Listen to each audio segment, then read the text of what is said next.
究竟到永久，穿过黑暗，不会迷惑，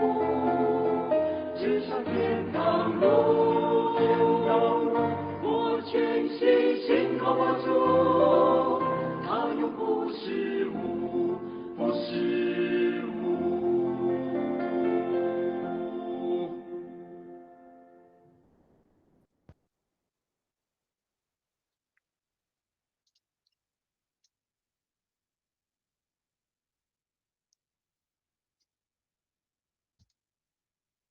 各位弟兄姐妹，大家早安，大家平安。我们要进入撒母耳记第40天的共读。今天早上邀请琼代组长来带领我们大家做开始的祷告。我们一起低头来祷告。爱我们的天父上帝，我们感谢赞美你。早晨我们就饱受主你满满的慈爱。早晨起来，我们就把一天要献给主。早晨的时候，我们再次的定睛于主耶稣。这个时候，我们要聆听主你的话语，透过柏志牧师讲解信息，让我们更明白主你的心意。求主圣灵同在，带领我们以下的时间。我们这样祷告，是奉耶稣基督的圣名。阿们。阿们，谢谢。我们昨天从撒母耳记下的第7章看见大卫他有一个要为主建造圣殿的心意是一个眼睛看得见的家。但上帝回应他是要为大卫，他不需要人为他来建造殿宇，但他要赐福大卫，让他有一个眼睛看不到的家，是一个永远的家室，是他的王位。那但是上主也跟大卫立约，那也警告大卫家或大卫的后代犯罪主必要管教，而这管教并不是为了管教而管教，而是要证明主跟大卫的立约，代表上主对大卫的爱。大卫也真诚的感恩来回应，愿意来承担这个人人所惧怕的任务。那他谦卑的顺服上帝的旨意，也求主能够来帮助他。那这也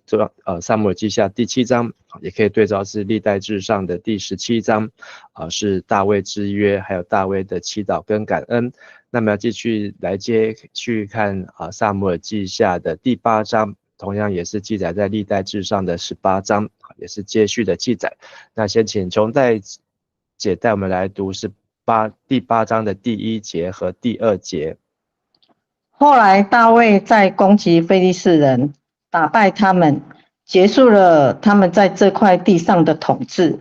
他又打败了摩押人，他叫他们躺在地上，用绳子量他们，把量2绳场的都杀死，剩下1绳场的人存活。于是摩押人归顺大卫，向他进贡。好，那这里开始提到大卫他得到上主的应许，那他又继续来在国家的这个地理上面，还有国家的环境上面能够更加的稳固。那他打败非利士，夺取了和本翻成京城治理权。那在小字当中还有讲到米特雅玛，那这夺取了一个地方叫米特雅玛。这米特雅玛的意思就是母城的脚环呢，母城的脚环。那在历代志写加特的村庄。好，那但是这个翻译呢有不同的看法。好，那现代中文译本是采用意思来翻译，就是大卫呢他夺得了京城的治理权，但是在这里现代中文译本又翻译结束了非利士人在这地上的统治那但是呢，我们如果继续看列撒母耳记下，好，那非利士人并没有因此而完全的消灭。好，非利士人呢，在撒母耳记下的21章、23章，又出现，甚至到列王记，所罗门做王的时候呢，非利士人才乖乖的来进贡那但是非利士人呢，最后真正从这地表上消失呢，要一直到这个尼布甲尼撒王，就是巴比伦王的时候，非利士人才真的消失，所以上主的预言呢，才最后才成就。所以换句话说，非利士人并不是被大卫给消灭，是尼布甲尼撒王。在这里要表达的是，大卫呢，他这一仗呢，打败了非利士人，那让这个以色列的王国呢，得到一个稳固的时期啊。所以我们可以从原来地图看，非利士人是在以色列的西边，靠地中海的地方。那但是呢，我们把这个但是在撒母耳记上下可以看到，非利士人呢，曾经也把他们的土地呢，不断的不断的进入到迦南地啊，甚至都几度的要接近到耶路撒冷来。那但是从这个对照图来看呢，就是非利士人他们所占领的这块土地呢，明显的在大卫手中呢，那缩小。这个面积也给缩小，所以可见上主与大卫同在，也让他把这个非利士人的这个攻击呢不断的压缩。那第二节讲到大卫呢，他也攻占了摩押。摩押呢是在以色列的东边，所以一个西一个东。好，那这摩押呢是罗德的后代。那甚至连大卫呢，他的祖母就是路德也是摩押人。那甚至大卫在躲藏扫罗的时候，刚开始初期，那大卫也把他的父母亲交托给这个摩押王是在撒母耳记上22章的地方好，那虽然摩押在以色列人眼中是不洁净的民族，那但是在大卫当中呢，大卫和摩押都能够维持一个固定的关系。但大卫呢攻打摩押人，当然他把摩押人当中呢，让他们都躺在地上，用绳子来量好，那所以大卫打败摩押人的时候呢，是彻底的打败他们，让他们可以躺在地上，只要绳子量超过2个绳子长的，那就是指这些的巨人。那大卫都要叫人杀死。那如果只有1个绳子长的人呢，就可以存活下来。好，那意思也就是说，大卫的把这些摩押的高大的巨人都把他们除灭，而把这些一般的就让他们留下来。所以大卫也是用了这个极端的手段来巩固他的王权那么接着请琼代姐带我们来读第3节到第6节。大卫又打败索巴王利和的儿子哈大底谢。当哈大底谢沿着幼发拉底河地区进军，要恢复他的统治时，大卫俘掠了他的骑兵1700人，步兵2万人。从捕获的马匹中，大卫留下足够的数目做拉100辆战车之用，把其余马匹的蹄筋都砍断。大马士革的叙利亚人派军队去援助哈大底谢王时，大卫攻打他们，杀了22000人。然后大卫在他们的境内驻军，他们都归顺大卫，向他进贡。上主使大卫所向无敌，处处得胜。好，谢谢。那战争是残酷的，好，那可能我们都会有一个期待，大卫可以成为一个仁慈的君王。好，但是面对仇敌的时候，仁慈呢，就是对自己的残忍。好，那在战争当中，大卫除了打败非利士人，好，那也打败了摩押人，接着是索巴。好，那这索巴呢，它的意思是指森林或农场。那它是在这个亚兰跟以色列的境内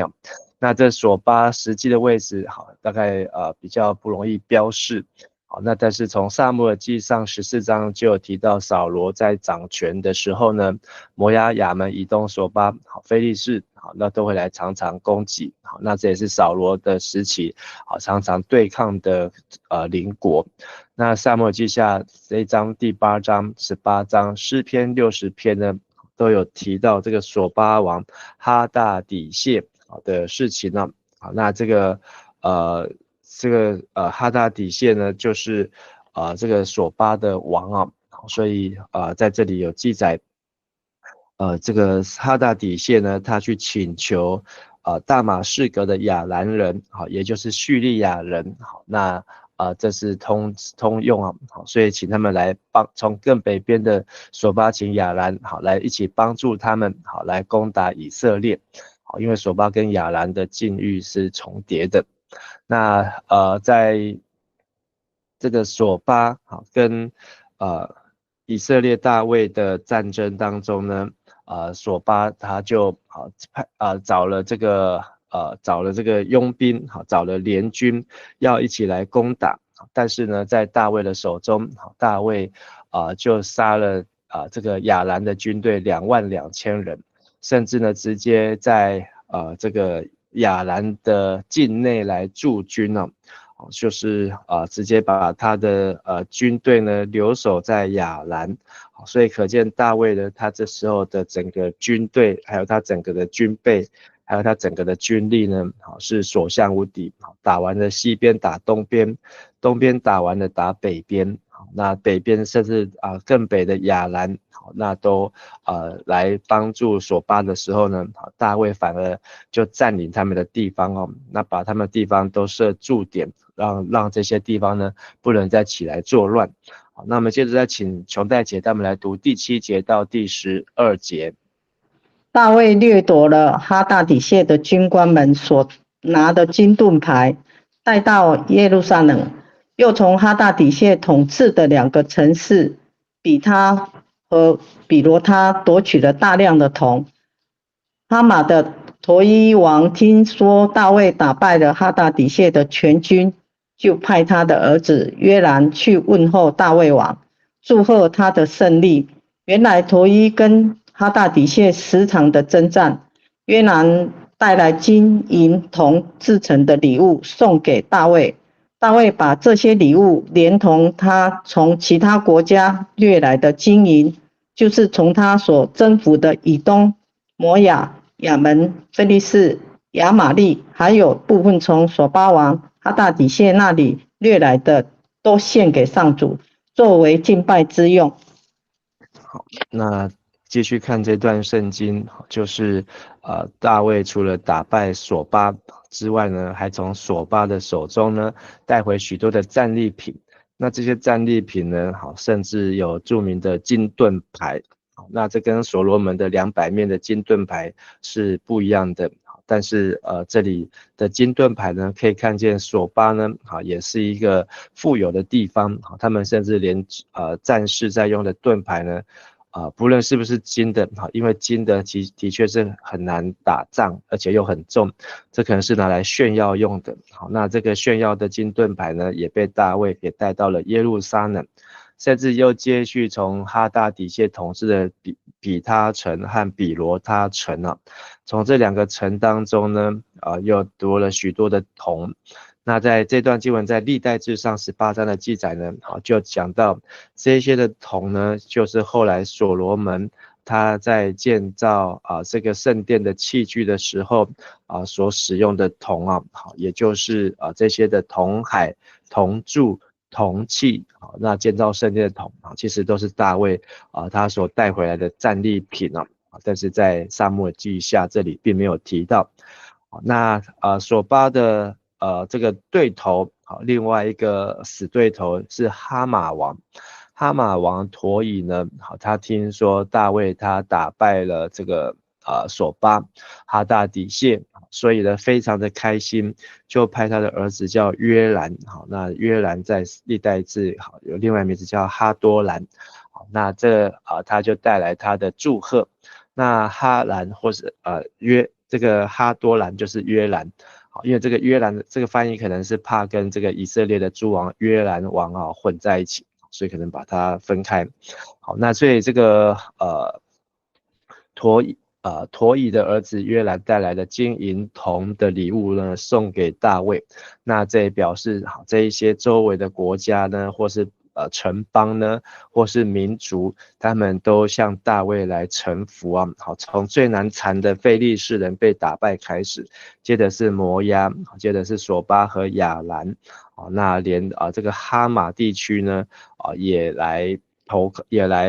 感谢大卫，好，那他愿意表达他不会作乱，好，那这哈马也是知道大卫的厉害，所以他用礼物呢换来和平。那大卫收集到这么多的礼物呢，好，不论是金银铜，好，那他所征服的这些的诸国，以东、摩押、亚门、非利士、亚玛利，所以甚至连在南边的以东、更南边的亚玛利呢，通通都已经来投靠，好，都来送礼物来进贡给大卫，表示对大卫他的忠诚，而不会来作乱。那所以这些地方呢，在地图上的标示呢，好，就是以色列这个国家，好，是在黄色到绿色的地方，好，那这是12支派所占领。那大卫是犹大支派，好，那他把他的国都呢定在耶路撒冷锡安城大卫城，好，那他先打败了非利士，然后收服了摩押，接着北上亚门，那到亚兰的大马色、叙利亚大马色以及索巴。甚至呢，连最北边的哈马王，这个哈马呢已经到了两河流域啊，好，两河流域，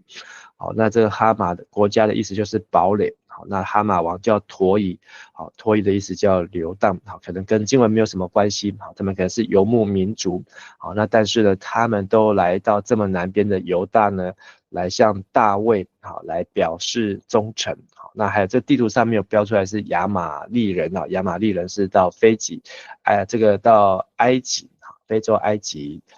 的地方，也都向大卫来臣服。但是大卫把这些的礼物呢，不是用来建造自己的皇宫啊，把自己的礼物呢，用来建造上主的这个用来做敬拜上主所用，甚至我们从后面历代志上的22章，历代志上22章就讲到这些东西的多的无法数啊，所以甚至有3400公吨的黄金，就是还有34000公吨的银子啊，多到无法可称。那大卫在历代志上的22章，都提到说这些就是要建造神的殿，还有要来为以色列献燔祭的坛，所以大卫筹划建造圣殿，但是在撒母耳记并没有提到这件事情。但是这一章的前一章，就是撒母耳记下的第8章的前一章提到，就是大卫他有一个心要为上主来建造圣殿。所以大卫呢知道以色列没有出产这么多的东西，但是他透过打战，大卫透过这些的战役呢，让他的这个整个国库，还有让他可以收集的材料呢更多。所以等到所罗门可以建造圣殿的时候呢，这些的黄金，这些的银子，真的是多到数不清数不完了。好，接着再请琼代姐带我们来读第8章的13、14节。大卫在岩谷杀了18000以东人，回来以后威名大振。他在以东各地方驻军，当地的居民都归顺他。上主使大卫所向无敌，处处得胜。谢谢。好，那当大卫不断累积他的这个财富，累积他的这些的。不能说是个人财富，因为撒母耳记有定调这些东西都是大卫要敬拜神之用，其实就是接续前面的要为主盖圣殿，那这些圣殿呢都是从地上的国家邻国所战争所得来的。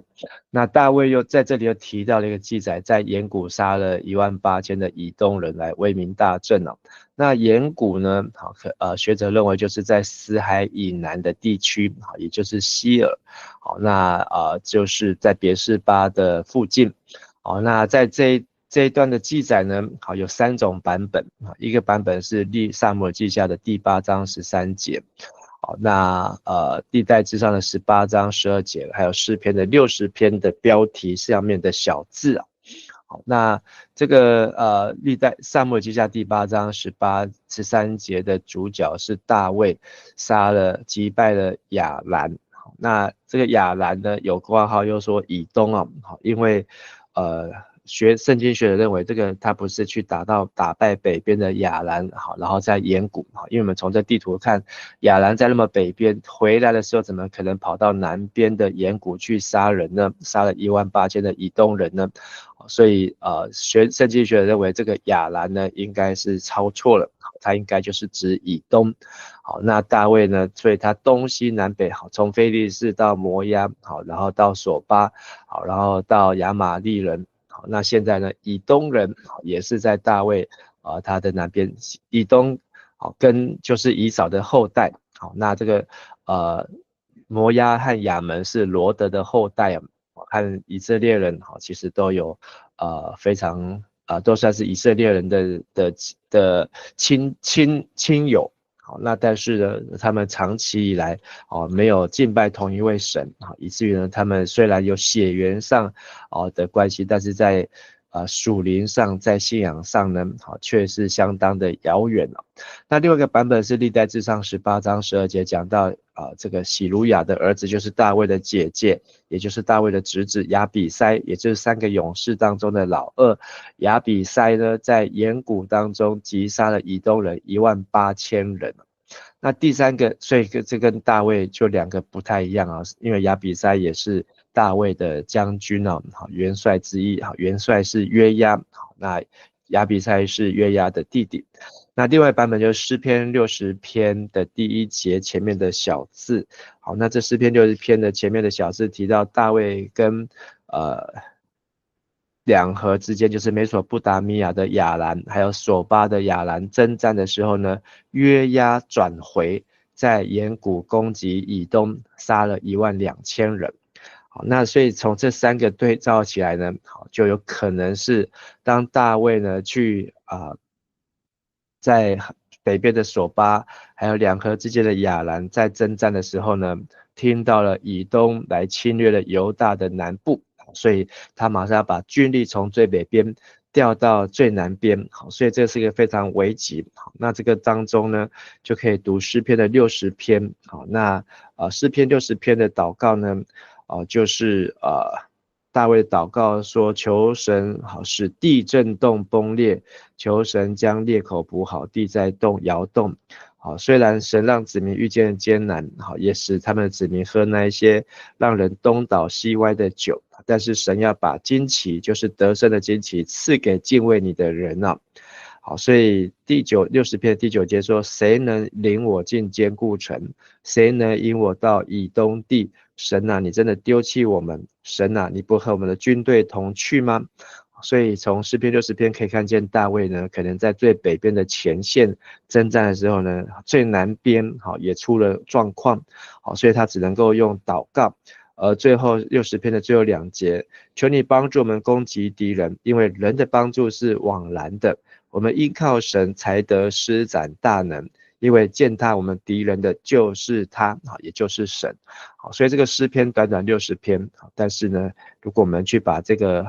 背景做了一个比较安排，大概可以理解为什么大卫要做这首诗篇。他前面不是都打得很顺利吗？打败了非利士，打败了摩押，但是为什么他会在这个地方遇到危急？所以这个沿谷杀了18000人的记载呢，也是一个非常不容易，因为靠神的帮助，这个亚比筛能够在那边来大胜。那在沿谷又杀了以东10000人啊，这在列王记下14章跟历代志下25章是讲到亚玛谢王的故事，所以有第2次在沿谷，但是离大卫已经过了数百年。好，那所以这个过程可以把它综合起来，就是大卫征服亚兰人后率军返回，让亚比筛做统帅，然后让他到沿谷再击杀以东人18000人，所以很有可能呢，就是这个大卫先让约押带军队去以东杀了12000人，然后呢又让亚比筛为统帅，这是历代志上18章，又杀了以东18000人。所以有可能2次加起来就是歼灭以东3万人。那这有可能的组合是这样，好，但是让我们在这些的记载当中可以看见大卫是彻底的打败以东。好，最后再请琼代姐带我们来读15到18节。大卫统治全以色列，对人民秉公行义。喜路亚的儿子约押做元帅，亚希律的儿子约沙法做史官，亚希图的儿子沙都和亚比亚他的儿子亚希米勒做祭司，西莱亚做王室书记，耶和耶大的儿子比拿雅做大卫的侍卫长，大卫的儿子们都做祭司。以上。那当大卫呢把这4周围的国家呢都平定之后，但也没有真正的平定啊，因为我们看到后面还是会有零星的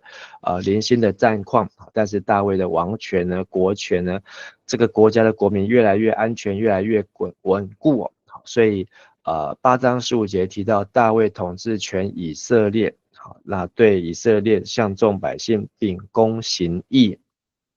那这就是前面大卫之约所说的，上主跟大卫立约，要牧养上主的百姓以色列。好，所以大卫在做的事情呢，其实就是在先除去这些百姓他们四周围的这些的动乱，好，让他们能够一个安定的家。而大卫除了把四周围动乱除去呢，就是先攘外，再来安内。所以怎么样安内呢？就是要用上帝的话来秉公行义，让人民知道什么是对，什么是错，什么是可以做，什么是不能做。所以在这里等于是在教导颁布摩西的律法。那大卫自己本身呢，也是遵守律法的。好，那他对律法也是有在学习的。好，虽然关于迎接约柜这件事情，大卫并没有完全从摩西律法上面得到正确的指引，但是我们可以看见大卫的心呢，其实就是从律法上去认识神，所以他把上帝的话藏在心里，免得去得罪神。那接下来16、17、18呢，就讲到大卫的四周围的人，好，那就一一的安排位置。好，那这些位置呢，好，有就是他的侄子喜路亚的儿子，好，3勇士的老大约押做元帅。好，那接着是约沙法，好，来做史官。好，那约沙法是亚希律的儿子。好，那这史官呢，就是记载国家的这些事务，也是王的顾问，还有传令官。好，所以任何人要见王呢，都要先经过这个约沙法的史官呢，得到史官的批准，也是司礼官，好，相当于总统府的秘书长。那亚希图的儿子撒都，另外一个是亚比他的儿子亚希米勒，这2个呢做祭司。好，那这亚希米勒呢，可能就是亚比亚他。好，那但是呢，他们两个祭司，好，等于是双祭司或是大祭司啊。好，所以这个不是亚希米勒做祭司，应该是亚比亚他做祭司。前面我们有提到这亚比亚他，就是以利的后代，所以他也成为大卫时代的祭司。然后西莱亚做书记，书记就是掌理外交的公文。在某些情形来讲，他跟前面的史官的意义不一样，是做这个做外交部的部长一样。那还有耶和耶大的儿子比拿雅统辖基利提人和比利提人。好，那这个比拿雅呢，他是来掌管这些基利提、比利提地区，就是来自于克里特岛还有菲利士地这些的雇佣兵，所以他等于是来军官，好，然后他可以统辖，好，让这些人不会来作乱。那还有大卫的其他儿子呢，都做和本写做祭司，好，但是他的意思应该不是祭司，是做领袖啊。好，所以从这里可以看到这个史官呢，亚希律的儿子约沙法，好，那他很可能就是撒母耳记的作者的或是主编，因为我们可以看到在撒母耳过世之后，还有这么多的记载，还有这么多的资料呢，可能就是由这一群人他们来提供，让这一群人让我们今天可以读到撒母耳记，这些精彩的故事。好，那关于这些人的名字呢，都有它的解释和翻译哦。但是可能我们有兴趣的再慢慢去了解。好，而且这些名字在历代志当中的对照，好，有一些的出入。好，那我想这都并不是影响这个圣经的原文和原意哦。好，那从今天这段经文让我们看见大卫呢，他终结了非利士人数百年的侵扰。好，那他这一次的胜利呢，好，为这个以色列带来了长治久安。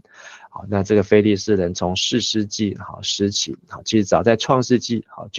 就不断的出现了。好，但是在士师记呢，更是常常来残害以色列。好，甚至光撒母耳记，好，非利士的出现的次数呢，就出现了这个名字出现了200多次啊。好，所以非常的频繁。但是在大卫这场战役当中呢，让非利士人快要销声匿迹哦。那摩押王索巴亚兰哈马呢，都大败或是来臣服在大卫的手下。而大卫呢，他也征服了以东沿谷，从最北到最南。那上主的同在使大卫战而不胜。大卫先攘外，也安内，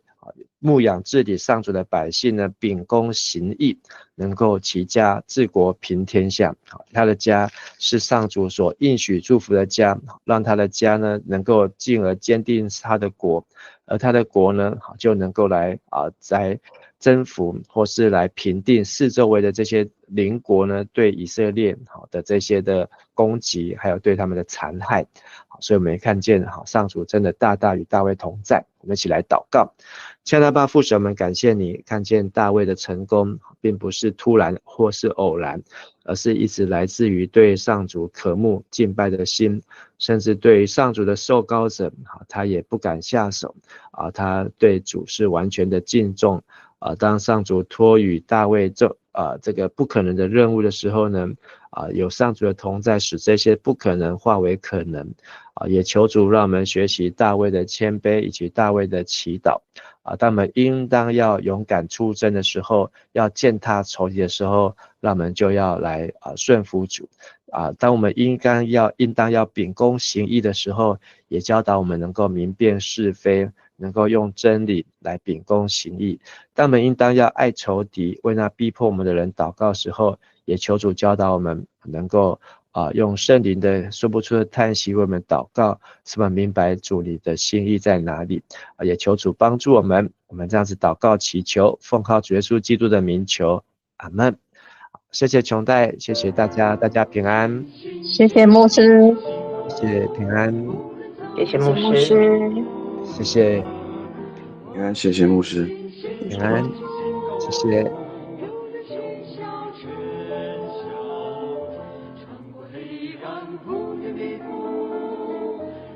天堂路，我全心信靠我主。